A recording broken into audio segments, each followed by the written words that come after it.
एक कौवा किसी जंगल में रहता था और वो अपनी जिंदगी में इंतहाई खुश था और मुतमईन जिंदगी बसर कर रहा था। फिर एक दिन उसने एक हंस को देखा और हंस को देखा कि वो तो सफेद है, वो तो गोरा है, वो तो चिट्टा है, वो तो वाइट है और मैं काला हूं।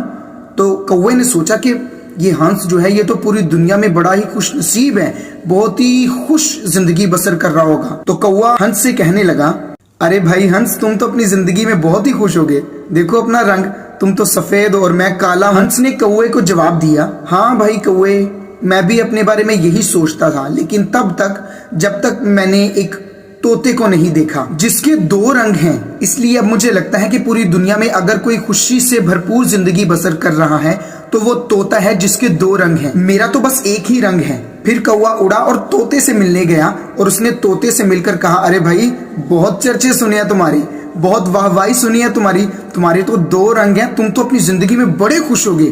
तोते ने जवाब दिया, हाँ कौवे भाई, मैं भी यही समझता था कि मैं अपनी जिंदगी में बल्कि पूरी दुनिया में सबसे ज्यादा खुश नसीब हूं जिसके दो रंग हैं। लेकिन तब तक मैं अपने आप को खुश नसीब समझता था जब तक मैं मोर से नहीं मिला। मेरे पास तो सिर्फ दो रंग हैं, लेकिन मोर को मैंने देखा, उसके पास तो कई किस्म के रंग हैं। फिर कौवे ने फैसला किया कि मैं मोर से मिलूंगा और वो मोर से मिलने एक चिड़ियाघर में यानी जू में गया और उसने देखा कि बहुत सारे लोग मोर को देखने के लिए उसके इर्द चौगिर्द खड़े हैं। और जब लोग मोर को देखकर चले गए तब कौवा आया और मोर से कहने लगा, ओ प्यारे मोर, तुम कितने खूबसूरत हो, हर दिन हजारों लोग तुम्हें देखने के लिए आते हैं। और फिर कौवा कहने लगा, लेकिन लोग जब मुझे देखते हैं मुझे तो वो फौरन भगा देते हैं। इसलिए मोर, मुझे लगता है कि तुम दुनिया में सबसे ज्यादा खुशनसीब और खुशी से भरपूर जिंदगी वाले परिंदे हो। अब मोर का जवाब सुनिएगा। मोर ने कहा, हाँ कौवे भाई, मैं भी यही समझता था कि पूरी दुनिया में मैं ही वाहिद एक परिंदा हूं जो सबसे ज्यादा खूबसूरत है और मैं इसके लिए अपने आप को खुशनसीब समझता था। लेकिन क्या तुम जानते हो कि मेरी इसी खूबसूरती की वजह से आज मैं चिड़ियाघर में यहां पर कैद हूं। और फिर मोर ने मजीद ये कहा कि मैंने पूरे चिड़ियाघर को छान मारा, गौर से देखा, लेकिन मुझे कहीं भी कोई एक कौवा भी कैद में नजर नहीं आया। बस मैं तो गुज़िश्ता चंद दिनों से ये सोच रहा था कि काश मैं कौवा होता और मैं उड़कर जहां मर्जी जाना चाहता मैं जा सकता था। हमारे साथ भी यही मसला है। जब हम दूसरे लोगों को देखते हैं जो हमें दिखने में तो हमसे बेहतर मालूम होते हैं, चाहे वो कपड़ों की सूरत में हो, चाहे वो घड़ी की सूरत में हो, चाहे वो कार की सूरत में हो, चाहे उनका बिजनेस हमसे अच्छा हो, चाहे वो हमसे बेहतर दिखते हो या कोई भी ऐसी चीज, जब हम किसी दूसरे शख्स को देखते हैं तो हम अपना मुआवजा उसके साथ करते हैं और दिल ही दिल में ये कहते हैं कि ये शख्स तो मुझसे बेहतर है, ये शख्स कितना खुश नसीब है, ये शख्स तो अपनी जिंदगी में भरपूर खुश होगा। और यही हमारे मुआशरे का मसला है। जब हम अपने आप का दूसरों के साथ मुआवजा करते हैं, खुद को कंपेयर करते हैं, तो एट द एंड क्या होता है, हम आखिर में खुद को जहनी दबाव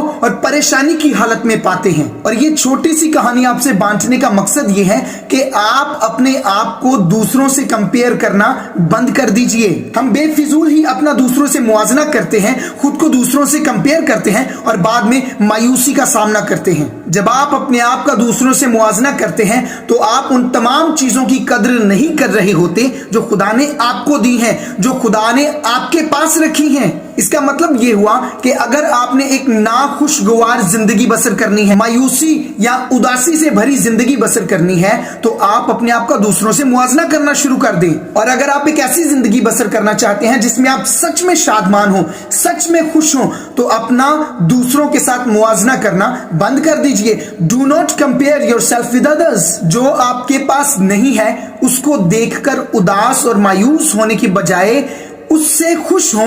जो चीज आपके पास है उसकी कद्र करें, उसकी वैल्यू करें। अगर आप हमेशा अपना दूसरों के साथ मुआवजा करेंगे तो दुनिया में कोई ना कोई ऐसा शख्स हमेशा ही होगा जो आपसे कमतर होगा या फिर आपसे बेहतर होगा।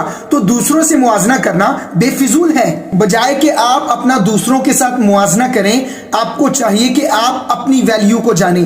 आपको चाहिए कि आप अपनी असल पहचान से वाकिफ हो कि आप कौन है। जब आपको यह पता चल जाएगा कि आप कौन है तो आप अपने आप को फिल्मी एक्टर्स और एक्ट्रेसेस में देखना बंद कर देंगे। आप नहीं कहेंगे ये हीरो तो मेरी तरह है, इस फिल्म में जो जिंदगी दिखाई गई है वो तो मेरी जिंदगी है।